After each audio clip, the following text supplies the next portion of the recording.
Good morning. Today is Thursday, November 5th, 2020. Another benefit of needing to halt services back in March for 3 months and then to spend 4 months services davening only in a tent.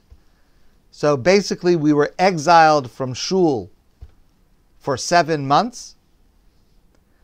A benefit of that was not one time in all of those months did I hear somebody complain, "You're sitting in my seat."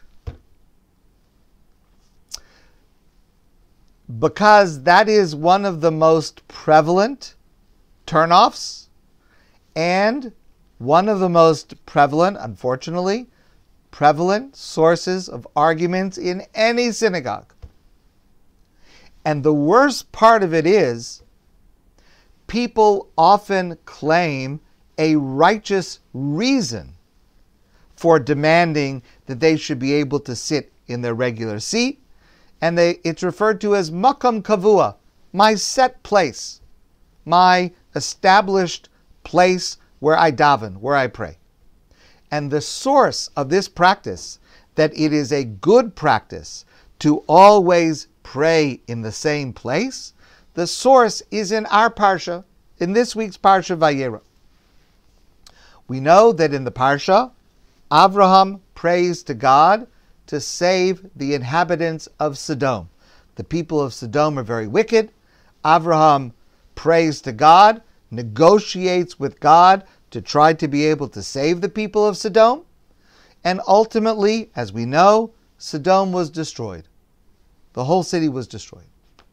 The next morning, after the destruction of the city of Sodom, the Torah tells us as follows. The Torah says, the next morning, Vayashkem Avram baboker, Avraham woke up in the next morning, El hamakom asher omad sham es pnei Hashem, and he stood in the place where he had stood before God. What does that mean? He stood in the place where he had stood before God. So the Talmud says, it's a Gemara in Barachos, Melamed, this comes to teach us, Shavram Avinu kava makam l'tevilaso. Avram had a specific spot where he would stand every time that he prayed. So yesterday when he prayed for Sodom, he stood in this one spot, and the next day he prayed again and he stood in the same spot.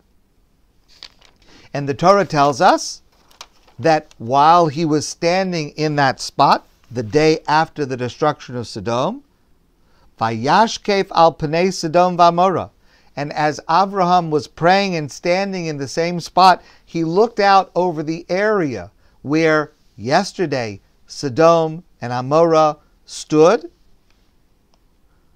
Vayar v'hine ola kitor ha'oretz kekitor hakivshon, and he saw that smoke was rising from the destroyed cities like the smoke of a furnace. That is, he was standing and he was seeing that Sodom had been destroyed, and it was only smoke rising up from the destroyed city. But he was standing in the same place. So the Gemara says, Malamed, it comes to teach you that Avraham always stood in the same place.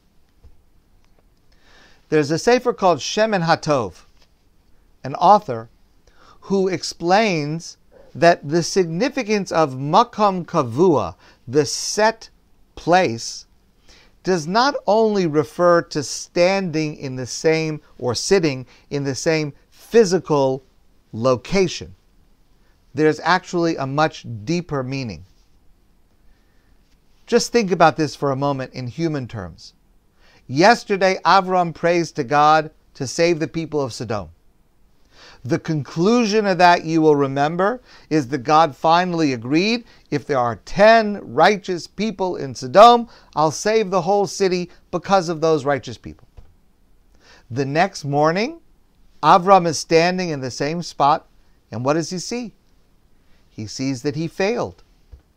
He sees that there were presumably not 10 righteous people in the city of Sodom. He sees that his efforts to try to save the people of Sodom were unsuccessful. His prayer to try to save the people was not heeded by God because the city, in fact, was destroyed. Imagine how that made Avram feel. Imagine how that made Avram feel discouraged and disappointed. And maybe to feel, listen, my prayer is in vain. Apparently God's not listening. It's not helping. This whole prayer business doesn't seem to be doing any good. The greatness of Abraham is that seeing the destroyed city of Sodom, he did not give up hope. He did not give up his faith. He established a fixed place for his prayer, not just physically, but spiritually. He was able to maintain his faith in God and his faith in prayer, even though he had been disappointed. Yes, he was disappointed. Yes, he was not successful in saving the people of Sodom. But he was able to return to the same place, physically, but also spiritually. He was able to, again the next day, come before God and to pray with the same faith, the same enthusiasm, and the same concentration. There was no spiritual descent as a result of that. And that is a metaphoric understanding of what it means to pray in the same place, to be able to have a connection to God, even when things are not going my way. Okay, fine. That's a very important understanding, and I hope all of us will keep that in mind. But let me just ask a practical question. Isn't it legitimate to insist on being able to sit in your regular seat when you come to shul? The Talmud does seem to say that there is an aspect that's a positive thing. So maybe a person should be able to insist that they should be able to sit in their seat and to tell someone else to move. So I want to just share with you the whole quote from the Gemara, from the Talmud. The Talmud says, because I only shared part of it before, the Talmud says as follows. Amar Rebbe Chelbo. Rebbe Chelbo teaches the following lesson. Melamed, this comes to teach that any person who has makom kavua, a set place for their prayer, will be assisted by the God of Avraham. And when that person dies, God will say about that person, what a tzaddik, what a chassid, what an anav, what a righteous person, what a humble person. That person was a disciple of our patriarch Abraham. So I want to assure you of the following. If a person comes to shul and they insist on sitting in their regular seat, and someone else who is sitting there, they ask them to move, I assure you, that person will not be called by God righteous and humble. That is not what God is looking for. And I likewise promise you, this is a guarantee, if you come to shul and someone else is sitting in your seat, and you make them feel welcome, and you go and sit somewhere else, I promise you, God will call you a righteous person and a humble person. There are certain aspects of the fact that we were all uprooted from our seats in synagogue this past March. Certain aspects should stay with us even as we return. It would be the best thing if we always consider ourselves without a regular seat in shul. Let's try to take that with us, notwithstanding the lesson that comes from this week's parsha. My friends, I want to wish you a great day. In your own home, you should have a set place for prayer. Stand there, sit there all the time. No one will interrupt you. No one will take your place. But in shul, let's prioritize making other people feel welcome. Have a great day.